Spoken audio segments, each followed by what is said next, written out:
আসসালামু আলাইকুম।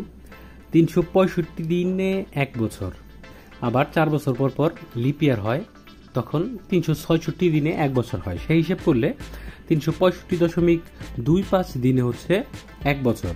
আবার যদি আমরা সৌর বছর হিসাব করি তাহলে ৩৬৫ দিন ৫ ঘন্টা ৪৮ মিনিট ৪৭ সেকেন্ড হচ্ছে এক বছর। এখন এক বছর সমান সমান হচ্ছে ১২ মাস।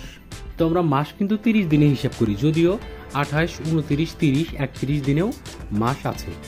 তো আমরা যদি এক বছর সমান সমান ১২ মাস হিসেব করি, তো ১২ মাস সমান সমান হচ্ছে ৩৬৫ দিন।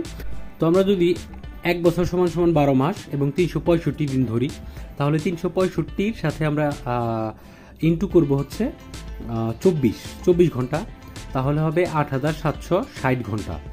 ৮৭৬০ ঘন্টার সাথে আমরা ৬০ দিয়ে এটাকে ইন্টু দিব, তাহলে ৫,২৫,৬০০ মিনিট।